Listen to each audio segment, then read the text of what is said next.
Greetings, ladies and gentlemen, and welcome to the batch video for the web novel Thieves Dungeon from the website Royal Road. This video will contain chapters 2.29 to 2.32, and as always, I hope that you enjoy.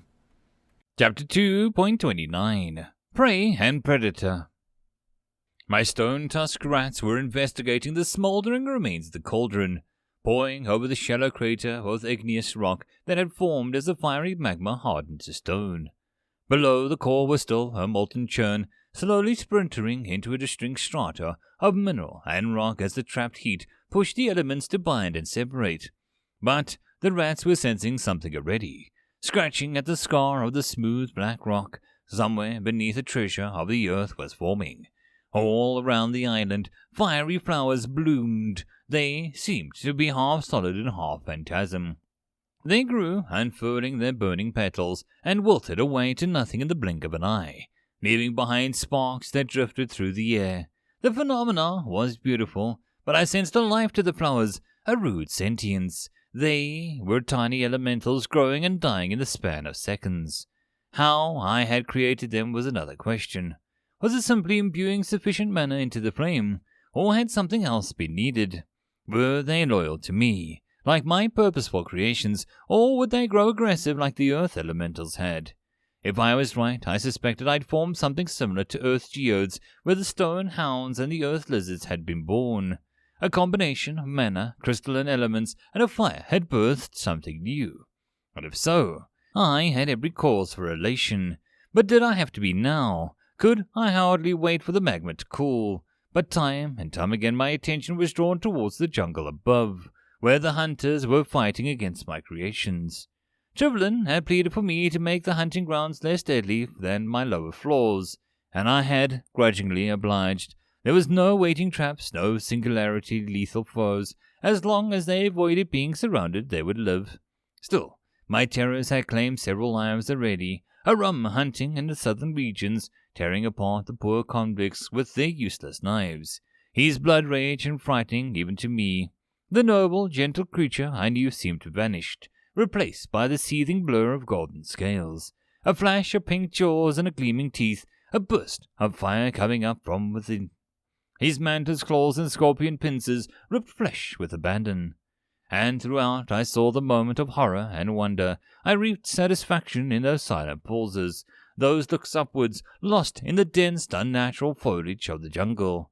The moment where they paused to lean down and inspect the small, strange blossom of flora, or paused to sip water from the canteens and followed the dirt of the lantern mushrooms up towards the artificial sky. Convergence had done well. It was a lot singular in the vision of the field of lament. Not as delicate as the alien as the gardens of glass bells, but the surreal notion of the sky lent something a colorful and vibrant sprawl of the foliage below. I was proud of him. Proud and worried. There was something about these adventurers. Every one of them warped the mana of my dungeon around them, shaping it by their very presence. They all had their own form of magic. The arachne's glaive slammed down, smashing into Karora's crossblade guard and throwing his arms aside. Before he recovered, the backswing tore the tip of the glaive through his left shoulder, ripping loose those long spray of blood. The spear plunged forward, and the swordsman barely managed to twist and deflect with his one blade. It was a miracle that he was still on his feet. The sheer force behind the Goliath man-spider's blows was nearly throwing Karora about, who, every impact straining his muscles and bone as sparks scraped from the collision of steel, and the flow of blood from his shoulder painted his crippled arm red. A bolt of fire launched out from Nolan Maher's hands, forcing the spider back as a brilliant gout of red rippled and rebounded around his armor. A hiss of pain came growing from behind the skeletal mask. In the moment the fire faded, and she had a clear sight of those blank, hollow sockets. Tiana let her arrow slip from her grasp, bowstring plucking a clear note as she sent an arrow into flight. It jumped across the short distance in a blur. The spider caught it in one hand, snapping the shaft, and then rushed forward again, slashing wide, forcing Karora to jump back and be thrown aside. In the moment before the swordsman could recover, the glaive pushed forward, smashing into him directly. Karora pivoted again, turning so fierce to pass by him. rasping against a single sword. This time, the spider drew back, stepped forward, and brought the heft whirling around. There was no escaping. Karora was lifted from his feet and thrown through the air, and the glaive was already raised, ready to come sweeping down on one of them. "Scatter!" Tiana roared, her fingers already moving, drawing another arrow from the quiver at her back. She ran forward, firing up, planting the shot perfectly into the gap under arm of the spider's armor. It reared up as she realized now every leg was a blade, slashing through the air, seeking for her. She somehow found the grace of the wind and pivoted before her momentum took her squarely into a deadly kick. Circling back, ducking, her heart beat like thunder, she felt blood roaring in her ears. The glaive sang as it swept through the air, her only warning. Tiana flung herself head over heels to escape the blade as it ripped through the ground, sending up a spray of loamy earth and fungal spore that splashed against her as she rolled away. She came up to her knees, lifting an arrow, firing and moving faster than she had ever had before, letting sheer instinct guide the shot. And still, it wasn't enough. The spider lifted the haft of the glaive to deflect that arrow away, and now it lunged past her, seeing Maher shaping a new magic and lifting its weapon to cut him as it knotted Spellcraft in two. Henry intervened, was shot forward at the spider's helm, congregating in a cloud of pale fire and igniting, giving their all to get the great roar of brilliant light that blinded the spider for a split second. Tongues of ghostly white flames spread across the armor, and tiny threads of rainbow light within. Maher lunged aside and simply threw his half-formed spell. It went off like an explosive, delicate characters and complex diagrams unfurling in a blast of golden flame that knocked the spider back and threw Nolan aside with a rippling wave of force like it washed backwards. Two colors of flame wrapped around the guardian's body. Tiana ran to Karora, finding him already fighting his way up. It was bad. He was almost split in two by the touch of the glaive, by a glancing blow, but he wore a smile as his blood-streaked face. "Pocket!" he gasped. "Pocket!" He was fumbling in to get something out of his front pocket. She reached in and found a vial, glimmering with a single drop of azure liquid. Lifting it to his lips, she watched his wounds stitch themselves together, a shining light working to knit new muscles and bone until there was nothing left but a shiny pink scar. He lifted his fingers curled into a fist. Grasping her shoulder, he levered himself up, and they ran into battle. She drew an arrow and fired, drawing the half-blind spider's attention. This time, the glaive swept down, Karora who was strength to meet it. Their blades locked, steel ringing out. Karora shoved back, surprising the beast. It reared up, slamming a bladed leg down, where he used to be. It was like he'd lost 10 years of feeding his body slow and muscles decay. For a moment she was seeing Karora in his prime of his life. He dodged the stomp, deflecting the sweeping kick, and now he was in the shadow of the beast. It brought its weight down, and with the shadow like the feather, dodging 5 limbs and meeting the 6th with a whirling flash of steel that broke through. The spider roared again. Blood leaked from its stump as Karora danced free, his blade sweeping a shallow cut across the bulbous abdomen. Tiana peppered it with arrows from the front, a lucky shot finding a gap in its armor just across the gut. They had it flanked now, unable to devote its attention to either one of them, Henry and Maher hiding somewhere in the bush. And it knew it. It was desperate. It was clumsy. But above all, it was a cornered animal, and those were the most dangerous of all. With a sudden howl of anger, it spun and flung its glaive towards Karora, whose blade sung out as it sailed forward with an awe-inspiring force, ripping a long, keening note from the air as it traveled. He defected, barely, but the fall slammed him down to one knee, and the spider rushed forward, reaching. It caught him by the ear, plucking him into the air, crashing down with the bladed fingers, and the sword jabbed into the meat of his arm and twisted, trying to cut the tendons and make the beast release him. Tiana had a single shot before the guardian finished him. Her fingers were suddenly trembling. All her life she had hunted game. She had been the predator. Now she was the prey. It was an unsteadying moment of realization. And in that moment, "Hey!" Jug shouted, and the old greybeard standing with his staff held high, poised to bring it crashing down on the grey-blue egg that lay at the nest at the breach's edge. The spider froze just for an instant, just for a heartbeat. Tierna's fingers knew what better than her mind did. Before he could even think, before she could recognize the opportunity, she had already let the shot fly. The arrow blurred with a twang of a bowstring and reappeared, thrust through the gap in the back of the spider's helm, sticking through its spine. A trembling, grasping, almost laugh left her lips. Karora dropped from suddenly loose fingers, falling to the ground and barely rolling aside in time to escape the being buried. The spider's legs toppled from under it. The human half slumped forward, helm swelling off and crashing into the dirt below. Dead. End of chapter. Chapter 2.30 Convergence. Sophie put one foot in front of the other. People stared at her. Of course they did. She had been one step from being queen of the city, and now she was walking the streets in rags, pale as a corpse, her eyes empty. Hollow eyes met with shocked gazes. There was no expression on her face, no sense of loss, although so much had been lost. The Ashmen had cut them from the sword of smoke, severing the soul and body. Somehow it was Crate, the soft and spoiled one, who was recovering, who was fighting through. She was just a shell, needing his shoulder to lean on and barely able to keep her feet moving. It was hard to remember that they were her feet. They were a strange distance between Sophie and her body, as if they were controlling herself through distant strings, puppeteering the body's limbs and gazing out of the body's eyes, but never truly one with it. An ember of thought in the bed of flesh waiting to become ash. She was hollowed out. It being held up by a brother stirred an emotion in her. It was like a stone cast into an empty well, meeting water far below, the sound echoing up from far away. "Come on," Crate was saying. "Come on, just a little further."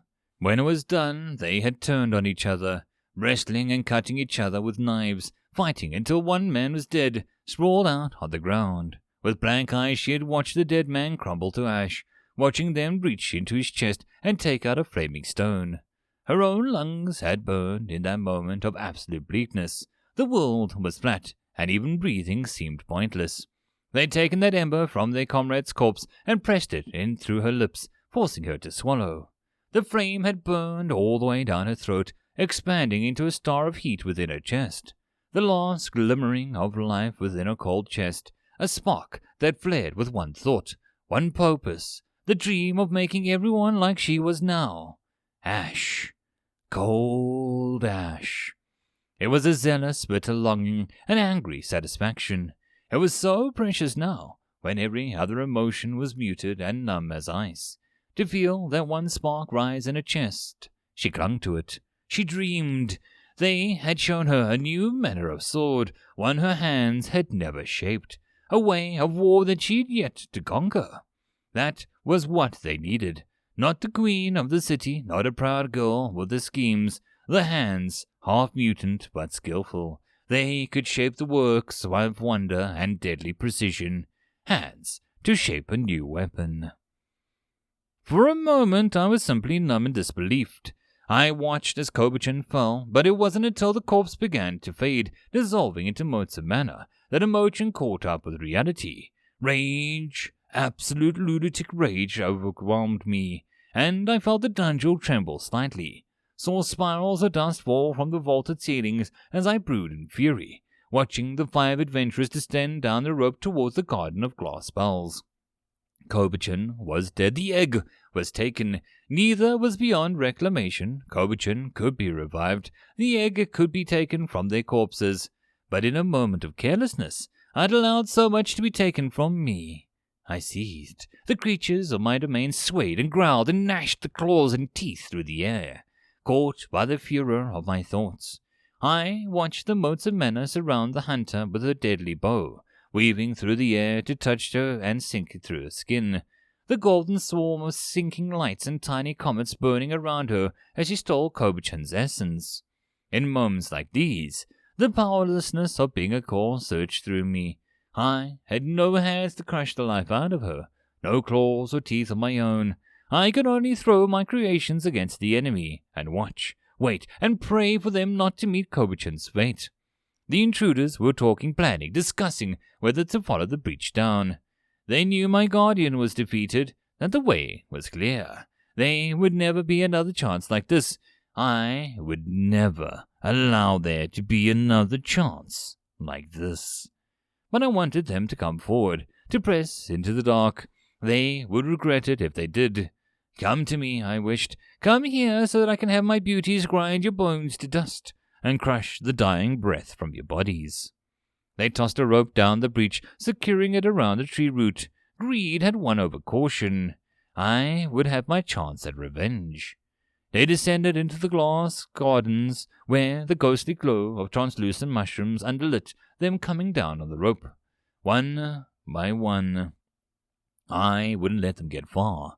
One of the conditions of the hunting grounds is that none of the hunters would be able to bring that damn incense to bind me. As such, I could intervene a little more directly than usual. By, say, eating the roots anchoring the rope while the swordsman and mage were halfway down. The sudden collapse of the anchor sent them crashing to the ground, crashing fungal bodies beneath their own. The injured swordsman letting out a loose scream of agony through the clenched teeth as the mage's weight crashed down on top of him. And then the secret doors opened. The nacre spiders came down on silver threads, long bladed limbs reaching for the ground as the lithe bodies dripped from the secret compartments. The archer, the scout, and the old man were still above. Just two versus all of my beautiful spiders, against Kobachan's dear brothers and sisters. Above, the feathered terrors were moving in now, having gathered their numbers. They would reclaim the egg and my pride. I would have my pound of flesh for Kobachan. Isis was bemoaning his fate again. The adventurers had quickly become less and less forgiving of his Isisery, and the Princess Telerium was obsessed with them now. She spent all day watching them forage, scrap with the local predators, tell adventuring stories, mix poultices, and he'd been cast aside, discarded with a fickle cruelty. The little homunculus spent most of the day moping and trying to subtly flex his muscles whenever the princess was looking his way. He'd even tried taking a bath, just to see if that would lighten their mood towards him. Nothing. Not even congratulations on bravely facing the fearsome foe of running water. He had retreated to his hidden burrow to sulk, pulling the leaves over the entrance. Within, the little thimble of fruit scraps and slowly fermenting into a wine. Well, wine-ish. The problem is, the little imp's leading us in circles. His ears picked up. It was Neanderthal, the alchemist, who spent all day grinding strange concoctions and trying to make Isis fetch him ingredients. Are you sure? The other one, the bard, had been kinder to Isis. For that reason he hadn't bothered to learn a name. He only learned the names of people when they were going on his list, and the list of grudges, ranked from the most petty to least. Some day, somebody he'd get revenge for every kick and mean word. Yes, Nathaniel hissed. Isis crept closer to the entrance of the hidden lair, peering through the leaves. They sat together, hunched over the fire, whispering, I found the gate back yesterday. It's not more of 1,000 feet away.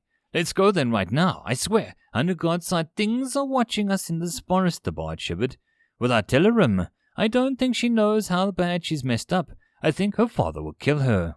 If we bring Telerim, she'll try to bring Isis, and if he's been leading us in circles, there's no saying that he won't run and warn the dungeon. There was a logic building here, and Isis didn't like it. It wasn't like he'd been purposely sending them around and around. He was just buying time until he knew where they were going. So let's kill him now and say it was an accident, Nathaniel whispered. Say we stepped on him. Whoops. There it was. Isis tensed to run. Kill Goliath! At the sound of a third voice, the bard and the alchemist both snapped their head up. Princess Telerim floated above them, wings sparkling her. Isis sighed. His angels. I suppose he has gotten a little boring. The face of the heartbroken homunculus was a pretty thing. He'll cross a miserable toad with an infatuated bat, and there'd be some approximation. Smash in the goblin's teeth and Lemur's eyes, and you'd be getting somewhere. But for the final touch, you'd need the timeliness of a snail. I'm glad you see it that way, Nathaniel said, clearly nervous. He wasn't used to be plotting murder, that was clear. We were worried that you would be... It's necessary, the bard interrupted. Once we get back to the dungeon, there's no telling whose side he'll take. Right. Let's go find him then. Telerim clapped her hands together. Nodding, the two of them rose up to their feet and went in opposite directions. Isis! Isis! As they spread out through the forest calling his name, the tone and note of use for a particularly unintelligent dog. Isis took a small moment of his life to feel very sorry for himself. He snubbled, and then when Telerim's head popped over the edge of his little burrow, upside down, her golden hair was streaming down from Riley's face. Shh! Clambering inside, she set her hand over her and whispered, "We have to go." Isis could have flown without using his wings. Hand in hand, they crept out of the den, and the bard was staring right at them. Thought so. Sawing a note of her violin, she summoned a phantom hawk. Isis chuckled nervously. Is this really time for violence? He tried. She smiled and thrust her arm forward, the hawk leaping into the air and swooping towards him with wings outstretched. Isis raised his spiked mace.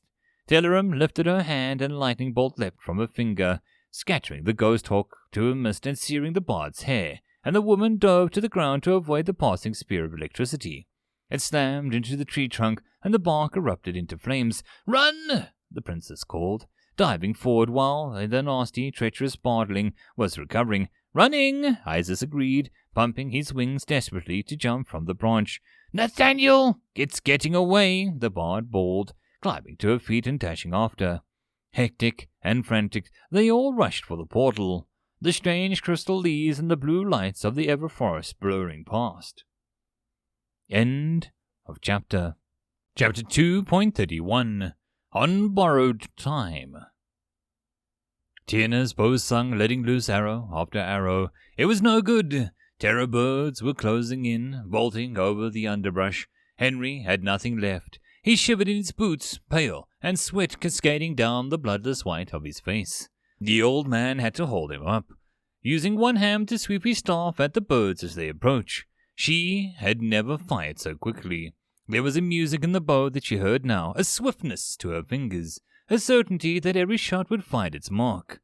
In the midst of hopelessness, a feeling of raw strength that rushed through her veins and igniting into bravado. She didn't need to look for more than a blink of an eye, didn't need to watch the arrows fly.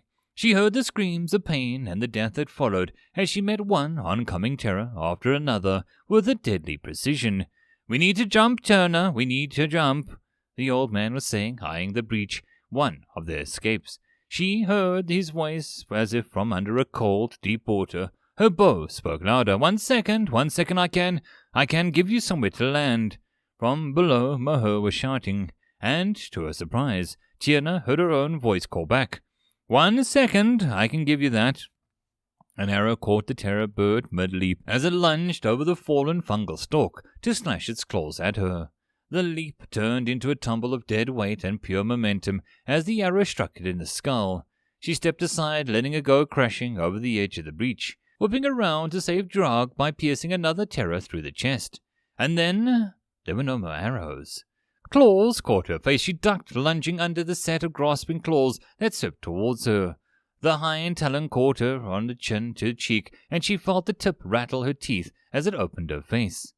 Blood rushed out of her mouth. It was behind her now, and two more in front, flanking. Drag was screaming and falling his staff, trying to frighten them, ghosts of all kind whirling around him in a spectral sea. Bears and wolves howled, birds and called and cawed, the furor of the cries growing together into an orchestra of feral sound. She felt it then, the presence of the dungeon, the seething anger, the petulant, almost childish spite, the capacity for hate that no human could match. An underground sea. A mind that expanded through the walls, up to the ceilings, that pervaded the earth under her feet, that gazed out at her with every eye, that had sculpted every claw, hating, hungry, bearing down upon her like a physical weight. Karora's sword cut against the pearled armor, finding the joints, ripping shallow cuts and dipping between the flashing stabs that pulled out bright ribbons of yellow blood when they were retreating. The spiders would rear up and come crashing towards him, slashing as they brought their weight down. They were strong, they were fast, but they were not dancers. Karora was a dancer. He flung himself forward at his first foe, surprising it with his fearlessness, his bravado. He pierced it through the underside of his long blade, delivering a stomp kick to its hind legs, and used his sword struck through its underbelly to bodily throw the beast into its comrades. that opened up a space to encirclement that the closing around him and Mahur. In that moment of respite, Karora spun the other way and dived forward, meeting the next spider with a lightning-quick double stab that raked across one row of eyes, and then the next, blinding it. The years didn't hold him back today. He was young again and in love with it, adoring his own body, his own strength, his own lethal prowess that flowed through his arms. It was like a blind painter having a day of sight again, a last day of glory to practice his art. He could almost hear the roar of the crowd that smiled and starstruck. They were closing. He sliced one's leg in half at the weakest point of the joint, twisting to block another spider that surged from behind, stopping both razor limbs from the flat of his blade. It was a brutal position, the beast's weight bedding him down with his spine twisting him tortuously, unable to exercise his full strength. The injured first spider lunged forward again, aiming to pierce him through the belly with a stab. It raked his side as he turned, twisting, levering the weight to the spider atop of him and stepping aside so that they crashed into one another. The deadly limbs scraping and clawed and tore at each other apart. He met the next with a whirling hack, throwing all his weight and momentum into the cleaving through its head. No fancy moves now, simply killing before he was killed. But he would be killed. There were simply too many, and their forces were split. The curtain was closing slowly, and Karora, who thought that would be the last dance. Nathaniel remembered. He had come this way before. Then his strength was flagged, failing to hold the weight of Camilla as she died in his arms. His weapons had been spent, his plans exhausted. Every step had felt like a mile. Exhaustion had narrowed his world to a pinhole view of the next step. Now he almost flew over the root-strewn earth, adrenaline and fear surging the fire-ice harmony through his veins as he ran like a madman. A bolt of lightning licked past his ear, prickling him with tiny threads that leapt from the main mass and lifted his hair into a wild, standing disarray. The thunder crack deafening him in that one ear, replacing half of the world's sound with a dull, distant ring. He didn't care. All that mattered was stomping that little imp from reaching that silver door that stood on the hilltop, a strange artifact amidst the wild splendor of the Everforest. Roots were everywhere beginning to climb up the silver arch with its runic inscriptions. He wasn't going to make it. He wasn't going to make it for a second time. He was too slow. It felt like the past was weight holding his limbs back, stronger than exhaustion, than the aching soreness of his limbs, was the fear of returning to that dark place. Where was he headed? Back into the dungeon? Back to face his friend's murderer? Was he any stronger now? He had refreshed his weapons, ground new powders, and poisoned smokes from the Everforest's herbs. Gone farther astray from home than he'd ever dreamed of, visited a new world and stood under an alien sky. But there was no sky where he was going, only a shadowed vault of stone. He was so close as he reached out his hand, snatching at the imp's trailing tail. He called nothing but air, and the nasty little thing passed through the portal. The air within the archway rippled. A second later, and Nathaniel burst through, not because he wanted to, but because there was too much momentum behind him to stop. He staggered to a halt at a few steps from the door. Annabelle was just behind him, darting through and freezing about what he just saw. The swordsman moved like the wind, floating like a leaf in a storm, as spiders crawled towards him ceaselessly. His swords protecting the mage, putting knots and spellwork together into a growing diagram. The imp was careening away, diving into the thick of the forest of fungi. Nathaniel was afraid, but he saw the people in front of him, people fighting, although the odds seemed hopeless. He loved them for that without needing to know a single other thing about them. He really, truly did. "Close your eyes!" Reaching into his belt, he lifted a wooden canister and hurled it overhand into the thick of the spiders. As it cracked open, the alchemical flame burst forth, scattering the thin solution of herbal poison and caustic irritants. Spiders couldn't close their eyes. Spiders had 8 to lose, 8 to catch a drop, and that burning, clawing solution. They were clustered tight, and the cloud of toxic smoke caught them all. A mass, hissing, a cry of pain filled the cavern. Tiana heard the cry from the unknown, a burst of a canister. Nolan Mahur's scream, she would only pierce through the series of events that these 3 things match later. The 4th thing that she had heard from understood perfectly. "Jump!" She lunged for the glint in the dirt and snatched up Kawora's short blade, fallen when he was knocked away by Kobuchun. She slashed at the one bird, forcing it back. The wing clawed came from her in return, putting twin streaks of red down her arm before she could pull the blow back. But she grimaced down to the scream and hurtled past. A leap took her out in the shallow edge of the breach. Henry was in trouble. They had broken him and Drag apart. The old man was wreathed in a smoke column of ghostly beasts and safe, but Henry was caught by deadly calls. The beast hauled him across the dirt and leaves in the forest floor, sinking its teeth into his shoulder. She caught the beast with a backhand, and a reverse grip cut across the eye. It stabbed into the wing and held Henry down. He let out a scream as the beast's toothy maw released him, bridges of bloody drool clinging to the mangled flesh of his shoulder. Claws ripped his back open as they came out, and the beast slammed its neck into her belly, sending her backwards, coming at her with its wings open wide to give a killing hug.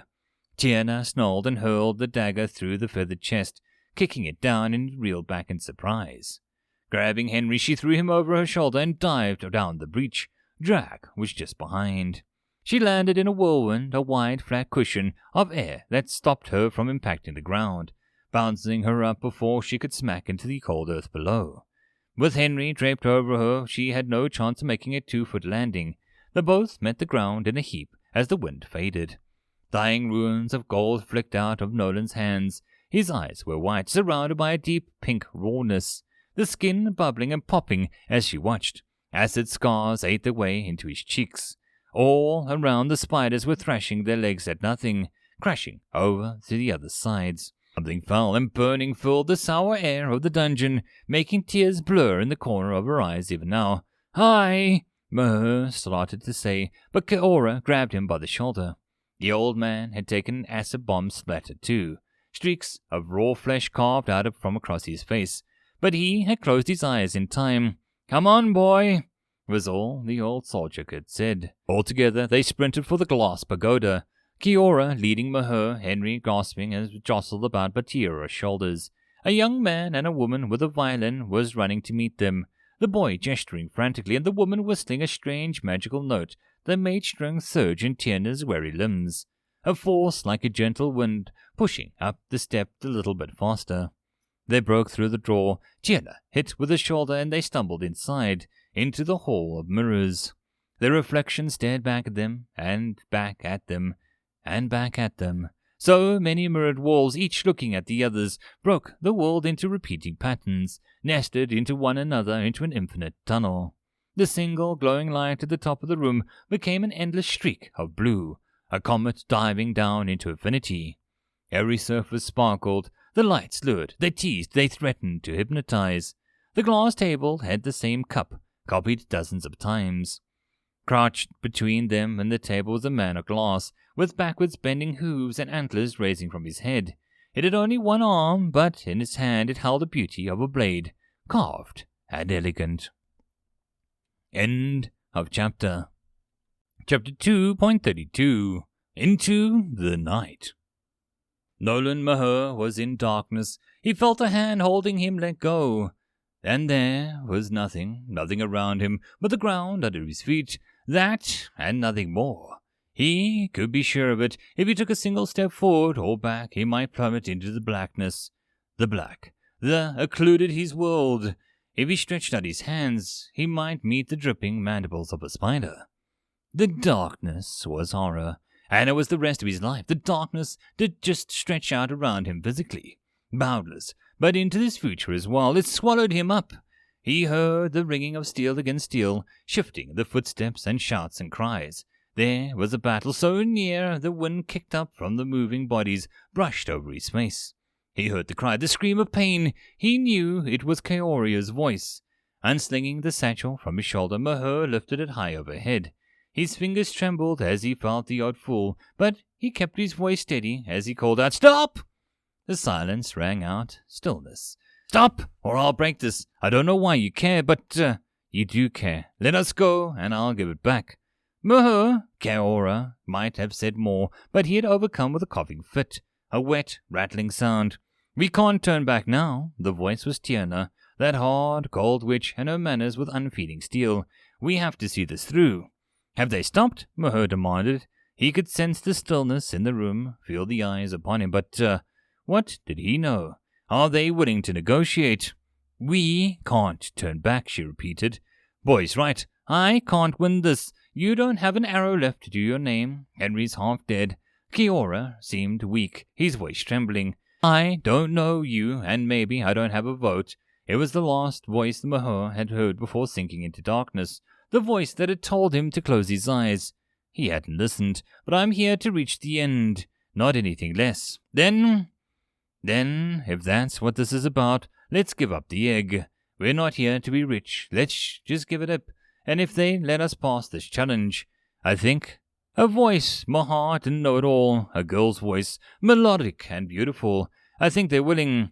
Can we trust it? Tiana cut in. Yes, we have to. Karora sounded tired. The fire was slipping out of his voice, replaced by infinite weariness. We have to, Mahur repeated. His hands were trembling so bad now, so uncertain of himself, as he faced down the endless blank of the void. Then almost slipped. He almost dropped it. The moment the egg was set down, I ordered the glass golem to kill them all. I made no contract, given nothing but my word, and why should I respect the bargain made under the threat of death for one of my beautiful creations? Why should I ever bargain with good faith with those who came to steal and kill? But the golem saw things differently. It let its sword drop and stepped aside. I commanded it again, with all the force of my desire to see the intruders dead. It refused to budge. It was a hunter, and it had its honor. I wondered what it would have if it killed me. Would it cease to exist, going out in a blaze of pale flames? Would it simply fall dead and still, waiting for a command that would never come, a voice that would never speak again? Or would it outlive me, hunting on? There was no hiding from the emotion that clawed at me. It was fear. I had seen my creations fall. I had architected layers upon layers of defenses, only to see them fall away, unable to stop the incursion. Had I made mistakes? Should I have kept the necro spiders hidden in their layers, hoping to catch one of the adventurers off guard, rather than trying to capitalize on the moment their forces were split? Should I spend my one lifetime, my 10 minutes return here? Doubt was a poisonous thing. I filled me with what I watched through the glass guardian's eyes.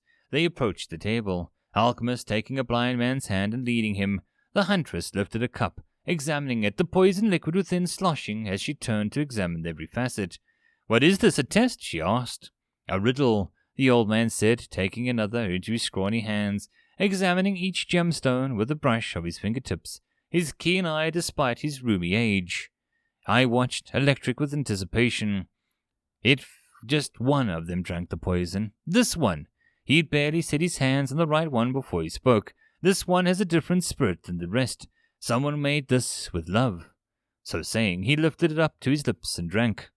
I could have screamed. The table slid aside, revealing the entrance to the stairs below. As they each gripped the old bastard on the shoulders, they said and descended into darkness.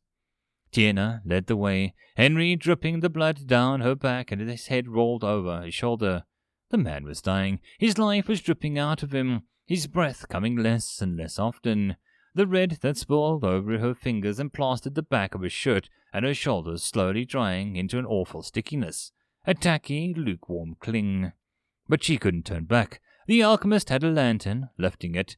A tiny sphere of warm, golden light revealed a pale grey of stairs, descending for what seemed like miles. And then the winding gloom of the stairs and the rough-hewn walls gave way to a new and more terrible bleakness, to an underground vista so grim that it was beautiful, stark and terrible in its lack of colors, to austere flowers, each exactly alike, an endless repetition of 5-petaled stars that carpeted the ground, stretching into the gloom with an endless grey. She saw crooked trees encased in a dull cloud of crystal, then cracks of red showing through the crumbling outer layers, a weeping face, a fruit of black crystal. A sense of the dungeon's attention was thick here. It lived and swarmed into the dark recesses, in the shadows that quickened just outside the lantern's orb of warmth and safety. There was a fish-eyed blot in the light drawing the ink of the underground, a subterranean dark. "Ah," Henry groaned. that she thought nothing of it. Then the alchemist pitched forward, clutching his hand. The lantern fell, the iris of the light abruptly shrinking. The shadows rushing in, the amber glow illuminated a tiny, luminous butterfly crawling atop the flowers. Nathaniel's hand was fading away. The fingertips were turning translucent, as pale as glass. "Aye!" Karora's hair was ghostly, a crown of smoke atop his head. "Back up now, back to the stairs," Jog called, before she could even react. They rushed for the stairwell, climbing until they were out of the breath of collapsing, and frantically checked themselves. All of them, except the old man, who lingered for a moment. Nathaniel's fingers were solid again, but they were bleeding. Karora's hair came back away in clumps. What are we going to do? She wasn't sure who'd said it, only that hope was gone from their voice. It didn't affect me. Tiana hadn't left and felt anything. No part of her was touched if she had to. If she had to, she'd make this journey alone. "Nor me," Jog declared from behind her. "I waited up and nothing seemed to happen." "I'm fine," the bard said, running her fingers through her hair. I'm all right." Then it settled. The old man drew a sparkstone from his pocket and lit his clay pipe. The light spluttering out into the stairwell, a long draw and a long sigh. "The three of us." She gripped the alchemist by the shoulders, laying Henry across the stairs. There was little to no life left in the man's face. Diamond droplets of sweat ran down his cheek, brushing over the bloodless pale skin. His lips trembled, speaking silently. "Try to help him." "I will," the young alchemist promised, drawing out a pot of foul-smelling green paste from his pocket. "I'll keep an eye on him," Karora said, grinning weakly as he leaned against the wall, his legs trembling. The truth was, he could hardly lift his blade. "I'll go." She was surprised to hear Maher speak. He sat with his legs out across the stair, touching his own face, feeling the scars that had blinded him. "I'll go," he repeated, turning his head this way and that, trying to find someone to answer him. "You can't," she put it bluntly. "You'll need a mage," he insisted. She'd heard the tone before. Some people would rather die than break, and he was on the verge of breaking. If the mage went back now, with the scars and his pains of no glory to show for it, if he surrendered, Maher would be broken. Silently, she reached down and clasped his hand, pulling him to his feet. Some fools had more determination than sense. She should know. She was one herself. The four of them, then, against a whole new world of terrors. End of chapter. And that concludes this batch video. I hope that you enjoyed. If you wish to support the channel, there are numerous ways to do so down below. Until next time, I hope that you all have a good one. And I'll see you all in the next video. Cheers.